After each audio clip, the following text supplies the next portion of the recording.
간증의 시간.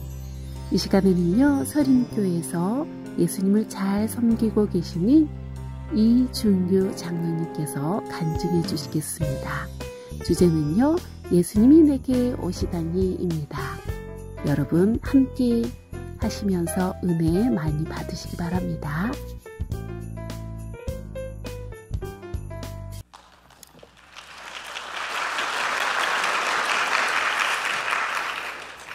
예, 여러분 안녕하십니까? 예, 근데 제가 좀 청년분들한테 길을 좀 받고 싶은데요. 이완기 목사님처럼 한번 해보고 싶은데, 예배자로 모여서 기도와 말씀에 복음으로 세상을, 네, 감사합니다. 꼭 한번 해보고 싶었습니다. 예, 오늘 제 이야기가 어떠실지는 모르겠지만 이걸 통해서 예수님이 기억되고 나눠지고 높아지시기를 바라는 마음입니다. 여러분의 삶이, 또 오늘 금요 찬양이 또 어떤 예배든지 예수님이 기억되고, 또 이 장소가 예수님이 높아지고, 또 우리의 기도가 예수님께 상달이 되고 예수님이 나눠지는 그런 모임이 되었으면 하는 바람입니다. 하나님이 사람들에게 찾아오시는 방법은 참 다양한 것 같습니다. 바울은 다메섹으로 예수님 믿는 사람들 잡으러 가다가 자기도 이제 그렇게 드라마틱하게 예수님을 만났는데, 또 드라마틱하게 예수님을 만나지 않은 사람들도 있습니다. 디모데는 왜 할머니하고 어머니에게 그냥 받았는데 그것을 그대로 인정하는데, 우리 어떤 청년들도 당신은 어떻게 예수님을 믿게 됐습니까? 우리 어머니 신앙을 그대로 물려받았습니다. 그게 아주 당연한 것처럼 그렇게 하는데, 저는 그것도 하나님이 그렇게 역사하신다고 믿는데, 사람마다 다양하기 때문에 또 어쨌든 어떤 은혜든지 하나님께서 역사하시니까 사모하셨으면 좋겠습니다.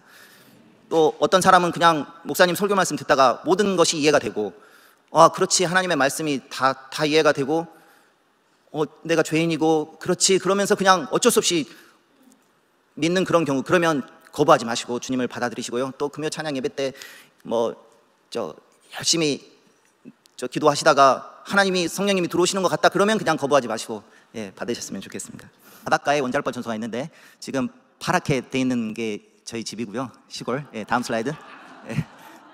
저기 파워포인트가 안 돼서 여기 이렇게 보이는, 그걸 아마 공사를 해서 이렇게 물이 들어가게 한 것 같은데, 그렇게 해가지고 원자력발 전소가 있고, 이제 저 빨간 부위가 저희 집이 되겠습니다. 집 한번 보여드리겠습니다. 다음 슬라이드.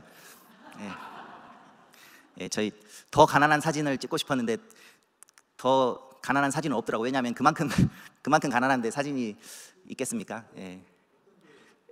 저는 이쪽 맨 이쪽, 맨 이쪽, 네, 이쪽에 있습니다. 저는 제가 한 7살, 8살쯤 되어 보이는데요.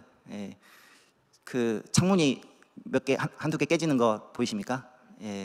그때 제가 이제 저희 한 명, 두 명, 세 명이 아직 막내가 태어나기 전에 이제 서울에서 이렇게 내려왔는데, 저는 서울 사람입니다. 죄송합니다. 그런데 타지에서 광주를 오는 사람들은 다 이유가 있습니다. 그리고 너무 광주가 외롭다, 여기에는 낙이 없다. 아닙니다. 광주가 얼마나 좋습니까? 그 하나님의 계획이, 놀라운 계획이 있으실 겁니다. 지금 혹시 타지에서 와서 너무 외롭다고 생각하시는 분들은 오늘 열심히 기도하십시오. 어쨌든 저렇게 애들이 서울 말씨를 쓰니까 우리 동네 애들이 좀 그걸 안 입고게 생각했는가 봐요. 그래서 돌을 던졌는지 저 창문이 하나 깨진 것 같고, 제 기억은 그러는데 그게 사실인지는 또 제가 적어놓지 않아서 모르는데, 어쨌든 저는 그렇게 기억하고 있습니다. 그래서 이제 가난한 시골 생활을 하게 됐는데요.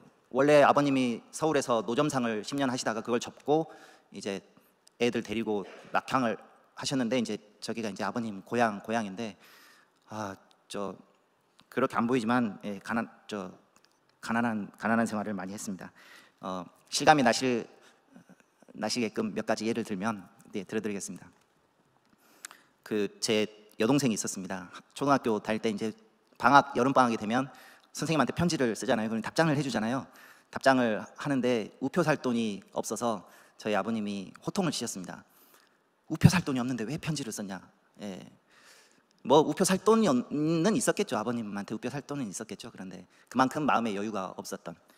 또 하나 예를 들면 땔감. 지금 저는 이제 아주 가난한 시대에서 우리나라가 발전되고 있는 그 과정에서 커가지고요. 이제 그 부뚜막에 불도 떼고 그다음에 골로도 경험하고 그다음에 기름 보일러, 연탄 기름 보일러 뭐 그렇게 다 겪었는데 어쨌든 그 땔감 어머님이 이제 학교 갔다가 집에 오면 쪽지가 하나 있습니다. 어디 산으로 와라. 그러면 이제 가서 이제 어머니가 열심히 그걸 소나무 떨어진 잎사귀 그거 해다가 머리에 이어줄 사람이 필요해가지고 그리 오라는 그거.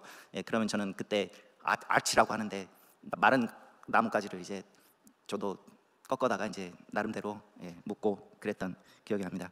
그래서 저희 시골 주변 산들은 다 벌거숭이 산입니다. 왜냐하면 그 나뭇잎 그게 없는데 지금은 뭐 넘쳐나죠. 그다음에 이제 저희 집에 채소 뭐 배추나 무 뭐 이런 게 잘 되면 그걸 팔러 갑니다. 이제 리어카에다가 그걸 실어가지고 이제 저 4명이 있으니까 그 어머니가 끌고 4명은 전부 밀고 그래서 이제 여러 동네로 갑니다. 잘 사는 동네 뭐 원자력발전소 근처 동네이거나 뭐 읍소재지 그런 데 같은 데 가서 팔면 부끄럽죠. 제 그때 좀 뭐 아무도 그런 사람이 별로 없는데 이제 어쩔 수 없이 부모님 말 듣고 하는데 하다가 이제 그 동급생 같은 반 아이를 여자아이랑 눈이 마주칩니다. 그러면 부끄러워가지고 막 숨기도 하고 그랬던 경험도 있고요. 삐비라고 하십니까? 아신 분들은 거기 그 삐비 모르신 분들은 검색해 보시고 소나무 껍질 소나무 그 어느 때 딱 따서 벗겨서 먹으면 참 먹을만합니다. 그걸 매일 먹었다는 말은 아니지만 그다음에 화장실 죄송합니다만 화장실 동그라미 화장실 퍼세식이라고 하는데 이제 퍼서 버려야 된다는 퍼세식 수세식 화장실이 아니라 초등학교 때 선생님이 화장실을 누울 때 발을 조심해야 되는데 어떻게 서야 됩니까? 그러면 전부 애들이 이렇게 서고 있는 거예요. 이렇게. 그러니까 그때 퍼세식은 일자로 돼 있었던 거예요. 그래서 빠지지 않게 이렇게. 근데 저는 동그라미 화장실이니까 이렇게 있어야 되거든요. 그래야 쪼그려 앉으니까. 그리고 잘못하면 X물이 튀기도 합니다. 그래서 저희 아버님이 고안해낸 방법은 그 가운데다가 큰 나뭇가지를 걸쳐 놓으면 거기 나뭇가지 중앙에다가 잘 놓아야 X물이 튀지 않는 죄송합니다. 그리고 시골에는 애들이 한 미천입니다. 애들 가지고 일을 하는데 뭐 학교 가기 전에 일하고 갔다 와서 일하고 휴일 당연히 일하고 일요일 없습니다. 주일 당연히 일하고 어린이날 당연히 일합니다. 한 번은 어린이날 때 비가 왔습니다. 이제 일을 못 시키잖아요.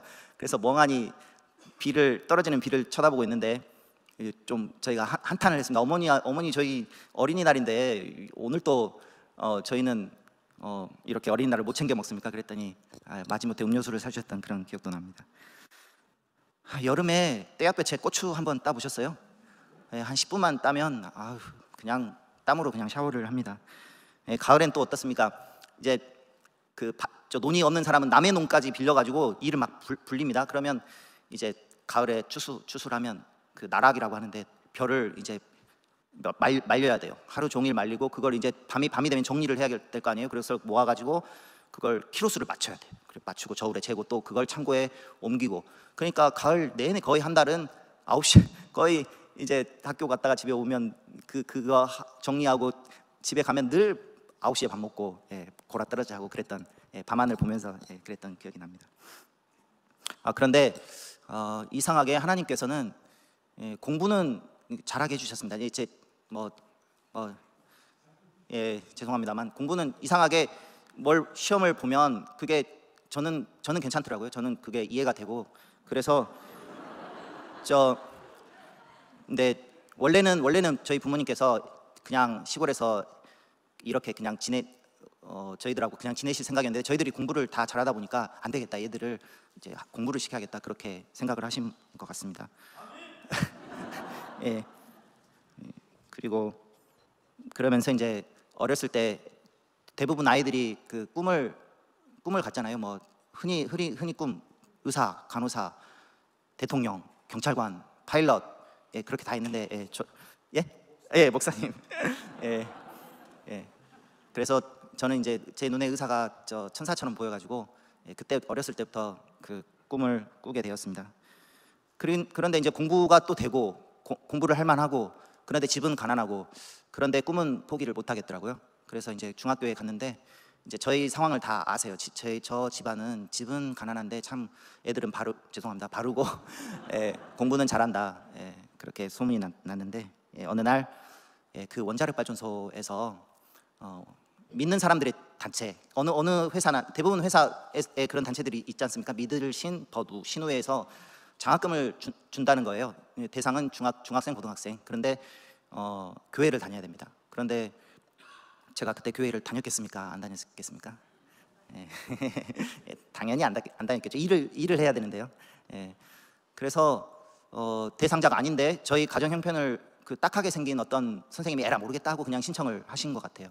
그래서 이제 장학금 수여식에 갔는데 한 20-30명 있었는데 그때 그 교회 안 다니는 사람은 저 혼자뿐이었습니다. 신우 회장님이 그걸 아셨습니다. 그래서 불렀습니다. 너 저 교회 안 다니는지 안다. 그런데 장학금을 1년치 줄 테니까 이거 받고 교회 나가거라. 지금은 중학생이 의무 교육인데 그때 당시에는 이 가난한 농부에게 그 1년치 납부금은 꽤 괜찮은 금액이었습니다. 아버님께 말씀드렸습니다. 아버님 이런 일이 있었습니다. 어떻게 할까요? 아버님이 교회 가는 걸 허락하셨겠습니까? 안 하셨겠습니까? 네? 예, 뭘 스토리를 아시는 분들은 당연히 노라고 하셨겠죠. 예, 정답은 대답은 노셨습니다. 왜냐하면 그때 서울에서 노점상 생활하실 때 좀 그 당신도 힘드셨는지 그 열심히 번 돈을 교회에 바친다 그렇게 좀 그런 생각이 있으셨고 또 사기 직접 당하셨는지는 모르겠지만 교회 다닌 사람들이 사기를 치는 것을 좀 보셨는가 봐요. 그래서 교회에 대한 안 좋은 이미지를 갖고 계셨는지 그래서 교회를 안 다니고 이제 1년치 장학금을 받았습니다. 다음 해가 됐습니다. 다음에 신우 회장님이 불렀습니다. 네가 1년 동안 교회 안 간 걸 알고 있다. 어떻게 하셨는지 안 간 걸 알고 있다. 그런데 올해 또 주마. 근데 올해는 교회 가거라. 아버님께 말씀드렸겠죠? 아버님 뭐라고 하셨을까요? 스토리를 아시는 분들은 그러면 올해는 가거라. 저희 아버님이 참 그런 아버님이셨습니다. 그래서 저는 집에서 허락을 받고 중2 때부터 이제 정기적으로 시골인데 교회를 읍사무소로 이제 가게 됐습니다. 그때가 교회에 처음 간 것은 아니었습니다. 그런데 이제 정기적으로 교회를 갔는데 이제 하필 교회 규모가 작아서 그런지 장년부 예배를 참석하게 됩니다. 중학생임에도 불구하고 근데 분위기가 꽤 좀 좀 어색하더라고요. 그 사람들이 쓰는 용어 성신이여 이마사 그런 찬송가 있잖아요. 성신 또 형제 자매 누나라고 부르면 될 걸 왜 형제 자매 또 기도하는 분위기 그게 익숙지가 않더라고요. 그래도 이제 다녔습니다. 그런데 이제 장년부 예배가 끝나면 중고등부만 따로 2층에 올라가서 공과 공부를 했습니다. 그 공과 공부에 대해서 이야기를 하고 싶은데 그 공과 공부에서 그 선생님이 예수님에 대한 이야기를 해주시는 거예요. 혹시 여기에 이 자리에 그 선생님이 계시다면 정말 축복하고 싶습니다. 그 나에게 예수 가르쳐 주셨던 그 선생님 지금은 얼굴이 기억이 안 나지만 혹시 이 자리에 계십니까? 그때 저에게 가르쳐 주셨던 그 예수님은 정말 그런 분이 있다면 믿고 싶었습니다. 그럴 정도로 왕이시지만 겸손하게 오셨지, 나귀를 타셨지, 무력으로 이렇게 해서 권력을 잡으시는 것도 아니지. 친구들을 보면 고아, 과부, 누가 그런 왕이 있습니까? 또 안식일에 사람을 살리려면 안식일에 병자를 고쳐야 되잖아요. 그런 모습. 또 이제 십자가 고난. 정말 그런 분이 있다면 이 세상에 정말 그런 분이 있다면 나 믿고 싶다. 그러고 나서 이제 그 해 늦가을에 이제 시골 어느 교회든 그때 당시에는 문학의 밤이라는 게 있습니다. 아이들이 이제 준비해가지고 퍼포먼스를 하는 거죠. 노래도 하고 선곡도 하고 그걸 저는 이제 나머지 시간은 일을 해야 되니까 참여를 못 하고 그냥 여기 앉아가지고 우리 중고등학생들이 하는 것을 유심 있게 봤습니다. 감명 깊게 들었습니다. 그때 어떤 곡이 있었냐면 누가 내 문을 두드려, 누가 내 문을 두드려, 그 곡을 아주 인상 깊게 듣고, 또 선극도 있었습니다. 물론 이 선극이 예수님 십자가 순환, 부활, 그런 게 있었는데, 그 문학의 밤 공연을 보고 이제 집에 가는 길에, 이제 저희 집하고 교회는 한 30-40분 이제 걸리는데요. 걸어서 갔는지 자전거를 타고 갔는지 모르겠는데, 추웠던 건 이제 늦가을이라 바람도 좀 있고 바닷바람도 있고 그래서 추웠던 것 같아요. 그런데 가고 있는 도중에 갑자기 이 주님의 음성, 내가 네 마음 문에 들어가고 싶다, 문을 열어다오, 너무 강력해가지고 그걸 거부할 수가 없더라고요. 그래서 그 받아들였어요. 거부할 수가 없이 너무 강하게 들어오니까 저도 놀랐어요. 그런데 거부할 수 없이 들어오니까 받아들여야죠. 여러분도 거부할 수 없이 주님이 두드리시면 받아들이시기 바랍니다. 그래서 그때부터 저는 애매한 크리스찬을 던져버리고 이제 믿는 크리스찬으로 삶을 살게 되었습니다. 네, 저를 그렇게 도와줬던 그 회장님, 성은 유씨입니다. 유 회장님. 유 회장님은 서울 분이셨어요. 원자력발전소에 파견 나와가지고 이제 계시는 동안 사진 있네요. 사진. 그 다음 사진도 있으십니까? 그 회장님은 정말 작은 예수님, 저에게 작은 예수님으로 사셨던 좋은 본보기가 되어 주셨습니다. 그때 이제 중학교 1학년, 2학년, 3학년까지 장학금을 받고, 이제 저는 고등학교를 광주로 왔거든요. 지금은 못 가지만 그때 당시는 갈 수 있었습니다. 몇몇 좀 어느 정도 괜찮다고 생각한 사람들은 선생님이 그걸 허락해 주셨습니다. 그래서 고등학교 때부터 이제 광주로 왔는데, 이제 그동안 아버님이 3년 동안 우리 회장님께서 저를 서포트해 주셨기 때문에 이제 그동안 너무 고맙다 하면서 읍내에서 제일 괜찮다는 식당으로 데리고 가가지고 아버님, 나, 회장님 이렇게 밥을 맛있게 먹었습니다. 그때 아버님이 참 염치 없는 부탁을 하십니다. 3년 동안 서포트 해준 거 정말 고마운데, 이제 애가 고등학교에 가니까 1년 더 줄 수 없냐고 그렇게 하시면서 막 우시는 거예요. 이제 당신이 이제 서울에서 어렵게 노점상 하시고 애들 힘들게 키웠던 것이 갑자기 북받쳐 올라오셨는지 회장님 앞에서 막 아기처럼 막 엉엉 우시는데 저도 당황했고, 그렇지만 그 아버지의 눈물을 지금도 잊을 수가 없습니다. 여러분도 누군가의 부모님이 있고 누구의 자녀이기 때문에 부모가 되시고 부모가 있고 그러겠지만, 그 부모님의 눈물, 그런데 그 회장님께서 주시겠다는 거예요. 1년 주겠습니다. 근데 지금 제가 어른이 되어서 생각해 보니까 그것은 그 재단에서 준 게, 신우회에서 준 게 아닌 것 같아요. 왜냐하면 그 원칙이 있었으니까 그걸 깨고 회장님이 주셨을 리가 없어요. 그것은 회장님 개인 돈으로 주셨을 거예요. 그리고 저희 동네에 참 부끄럽지만 바보 아줌마가 있었습니다. 이름은 있습니다. 그런데 이름을 아무도 모릅니다. 왜냐하면 누구도 이름을 불러주지 않으니까. 누구 각시. 우리 밥 먹을 때 오늘은 누구 각시가 뭐 했네, 무슨 말을 했네, 그러면서 막 키득키득하고 밥에 반찬으로 그렇게 오르내리던 심지어 부끄럽지만 저도 그랬는데, 그 바보 아주머니가 한번 언제 길에서 만났는데, 준규야, 나 교회 나간다. 그러시더라고요. 이 바보 아주머니가 교회를 나간다고? 어떻게 된 사연인지 물어봤더니 그 회장님, 신 회장님이 자기를 이제 집에서 한 30시쯤은 되는데 자기 자가용으로 예배를 데리고 갔다가 집에다 모셔다 드리고 그런다는 거예요. 깜짝 놀랐죠. 그러면서 그 바보 이건 여담이 되겠지만, 그 바보 아주머니가, 준규야, 너는 아버지가 좋냐, 어머니가 좋냐? 대답을 잘 못하고 있으니까 그 바보 아주머니가 하는 말이, 나는 아버지가 좋아. 하나님 아버지니까.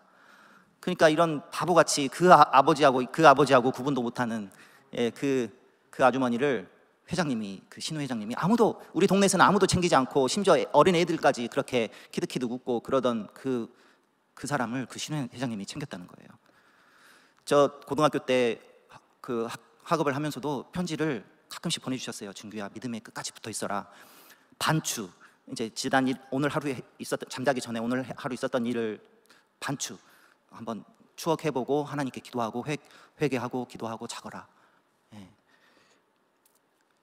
그게 이제 열심히 공부하고 이제 이제 대학교에 합격했는데 어느 대학교에 합격했을까요? 예, 의과대학에 합격을 했습니다. 그래서 아마 그랬던 것 같은데 누나하고 같이 이제 신우 회장님은 서울로 발령을 받아서 서울에 계시는 상태인데 뭐 무슨 생각이 들었는지 모르겠는데 저하고 누나하고 같이 그 회장님을 찾아가고 싶었습니다. 너무 고마우니까요. 그래서 무작정 갔습니다. 서울 한전 본사. 친절하게 수희 아저씨가 어디 근무하신다고 가르쳐 줘가지고 이제 올라가게 됐는데 이제 빈손으로 가면 안 될 것 같아서 뭐 아버님이 그렇게 말씀하셔서 당시에 델몬트 병 지금 델몬트 병을 아시는 분들은 그 이렇게 500cc짜리 정도 되던가요? 그때 당시 돈 5,000원 좀 비싼 고가의 그 2병을 사다 들고 갔더니 회장님이 이제 저희를 반갑게 맞아주실 줄 알았는데 호통을 치시면서 이 녀석아 이 돈이 이제 그때는 그게 꽤 비싼 선물이었는지는 모르겠는데 그게 네가 돈이 어디 있어서 이것을 사가지고 갔냐고 크게 호통을 치셨습니다. 다시는 찾아오지 말라고 그러셨어요. 그래가지고 그때 이제 그 후로 그 회장님을 생각이 나서 날 때마다 가끔씩 찾아가고 싶고 연락하고 싶고 그러고 싶은 마음이 굴뚝 같았지만 회장님의 마음을 이해를 했습니다. 다음 슬라이드 한번 볼까요? 우리 성경 말씀대로 사시던 분이기 때문에 마태복음에 보면 한번 읽어보시면 이해되실 겁니다. 오른손이 한 것을 왼손이 모르게 하라. 차라리 초대를 하려면 너에게 갚을 수 없는 사람을 초대해라. 다음 슬라이드요. 저 말씀을 그대로 실천하셨던 분이셨습니다. 그래서 저 뜻을 알기 때문에 그동안 정말 여러 번 찾아가고 싶었지만 그냥 꾹 참았습니다. 그래서 어느 밤에는 너무 그 회장님이 보고 싶어가지고 이제 글을 쓰게 됐죠. 그래서 그 서림다운에 그 이야기가 적혀 있습니다.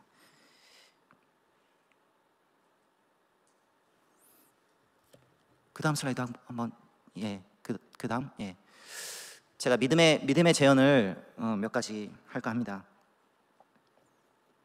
그러니까 여러분도 그 중에 한 사람이 지금 되시고 하고 계시고 또 여러분도 누구에게는 그런 비슷한 도움을 받으셨을 것입니다. 그리고 또 누구에게는 그런 역할을 그런 좋은 본보기가 되실 거라고 믿고 또 그러기 위해서 이 자리에 계신 것을 알고 있습니다. 저도 또한 그러고 싶습니다. 그런데 가끔씩 이 믿음이라는 것이 이건 이제 제 개인적인 생각일 수도 있습니다. 가끔씩 믿음이 좀 멀게 느껴질 때가 있습니다. 그래서 저에게도 하는 말이지만 그렇게 비슷하게 생각하신 분들에 대한 제언을 좀 드리자면 보이지 않는 악한 영적인 세력이 있습니다. 반드시 있습니다. 그래서 우리를 믿음에서 떨어뜨리려고 합니다. 지금도 제가 이렇게 앉아있지만 제 마음에 어떤 마음이 있냐면 막 나를 드러내고 싶다. 그런 마음이 있습니다. 사람이 선악과를 먹은 것이 자기가 하나님처럼 되고 싶어서였다고 저는 생각합니다.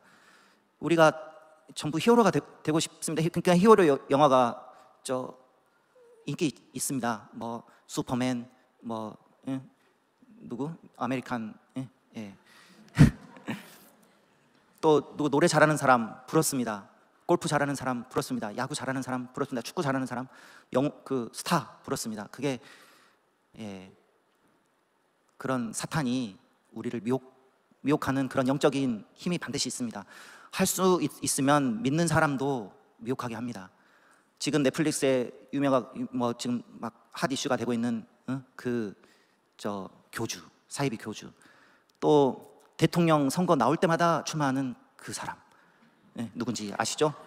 저는 그 사람들 하는 말, 기적 그리고 그런 거 적어도 한 번은 있었다고 봅니다. 그 사람이 한 말, 물론 너무 허무맹랑한 말이죠. 그러나 적어도 한 번은 있다고 합니다. 그래야 보는 사람을 미혹할 거 아닙니까? 사탄은 그런 힘이 있습니다. 그걸 잊지 않으셨으면 좋겠습니다. 그리고 그렇다고 안 계시는 건 아니지 않습니까? 그러니까 이해가 되지 않는 게 있어요. 우리 신앙생활을 하다 보면 이해가 안 되는 것들 있잖아요. 그러나 그걸 안고 믿으십시오. 그걸 다 해결하고 간다고요? 그걸 다 해결하고 믿는다고요? 아닙니다. 그것은 우리가 주님 앞에 설 때 때까지 계속 믿음의 씨름을 해야 할 그런 상황입니다. 다 믿어지지 않아도 믿으십시오. 다 고백하지 못하도 고백하십시오. 예. 성경 열심히 저도 접하겠습니다. 저에게 한 말입니다. 여러분도 접하십시오. 성경에 보면 모든 사람이 죄를 범했다고 되어 있습니다. 지금 이 세상에 지금 앉아있는 여러분도 죄 없는 사람 나와보라 이거예요. 어느 이 세상에 누구 데려와 보세요. 저에게 이 사람은 죄가 없습니다. 이 사람은 정말 죄가 없는 사람입니다. 데려와 보세요. 없잖아요. 그것이 증거예요. 그것이 모든 사람이 아담 후손으로 태어난 모든 사람이 죄가 있다는 그게 증거라니까요. 우리가 이해할 수 없지만 안 계시는 거 아니고 사실 아닌 것이 아니에요. 그리고 이 세상에는 참 이해가 되지 않는 일이 일어납니다. 이 세상은 돈, 명예, 권력 이런 것이 있어야 추앙받고 더 삶이 편하고 좋은 걸요. 그런데 누구나 다 그걸 추구하진 않잖아요. 누구는 희생을 하잖아요. 마치 바보같이 세상에서 보는 사람처럼. 여러분도 나도 지금 이러고 있는 것을 다른 사람들이 보면 바보라고 생각할 수 있습니다. 그러나 우리는 그걸 선택합니다. 그것은 이 세상이 약육강식만으로는 돌아가지 않다는 것을 반증해주고 있는 겁니다. 누구는 희생을 합니다. 뭐할로 바보처럼 희생을 한다는 거예요. 부모님의 희생, 우리 믿음의 희생, 우리의 헌신, 봉사, 그것만 봐도 분명히 하나님이 계시는 겁니다. 그리고 사람이 하나님의 형상을 지음받아 창조되었다. 얼굴인지는 잘 모르겠습니다. 하나님의 성품, 우리 사람에게 기본적으로 있는 거 있잖아요. 선한 것을 추구하고 싶은 거 있잖아요. 부모님의 희생, 그걸 어떻게 말로 설명할 수 있습니까? 그것은 우리가 하나님으로부터 지음을 받았기 때문에 하나님께 받은 겁니다. 네, 그리고 다음 슬라이드 한번 주시겠어요? 네, 지금 좀 이건 제 초등학교 졸업식 사진이고요. 이쪽은 이제 중학교 졸업 사진인데 아버님, 어머님 보이고 다음 슬라이드. 이제 고등학교 졸업식 때고 그다음 대학교 때입니다. 저희 아버님 저 사진을 굉장히 자랑스러워하셨습니다. 그래서 이제 그 집의 벽에다가 이제 저를 스크랩 해 놓으셨는데요. 이제 아버님은 사남매를 다 키우고 좀 이제 다 이루었다 그렇게 생각하셨는지 좀 마음을 놓으셨습니다. 우울증이 마지막에 오셨습니다. 그리고 이제 당신이 잘하고 싶은데 이제 힘이 이제 나이가 들면 힘이 그만큼 되지 않으니까 그래서 우울증이 오셔가지고 좀 극단적인 선택을 하셨습니다. 이 말은 뺄까도 생각했는데 그냥 하렵니다. 그리고 저랑 비슷한 경험을 하신 분들이 물론 계실 겁니다. 그러나 저는 좋은 아버지로 추억을 하고 있습니다. 제게 가장 좋은 아버지셨습니다. 저를 공부하게 시켜주셨고 저를 격려해 주셨습니다. 그리고 이제 모릅니다. 이제 아버님이 교회 오시진 않았지만 결정적인 순간에는 하나님을 선택하셨을 거라고 저는 생각합니다. 그리고 하나님께서 저희 아버님을 그런 저희 아버지를 받아주셨을 겁니다. 이해가 되지 않는 것이 있더라도 여러분 삶 가운데서 이해가 되지 않는 것이 있더라도 그렇다고 하나님이 안 계시거나 그렇다고 영적인 세계가 없다거나 그렇다고 이 세상이 막 누구의 사탄의 계획대로 마음대로 돌아가거나 그런 것이 아닙니다. 이해되지 않더라도 하나님의 섭리를 믿고 따르십시오. 반드시 계십니다. 그리고 저는 기대합니다. 앞으로 이제 이 어린 저에게 꿈도 주시고 또 여태까지 저를 이끌어 주셨는데 앞으로 하실 일이 저를 통해서 하실 일이 기대가 됩니다. 그러지 않았으면 저를 이렇게 부르주지 않으셨을 것입니다. 그리고 여러분도 저의 그 감시자가 되어 주시고요. 저도 격려해 주시고 저도 저에게 하는 간증이고 여러분에게 하는 말씀입니다. 함께 믿음의 길을 걸어가도록 합시다. 감사합니다. 다음 슬라이드.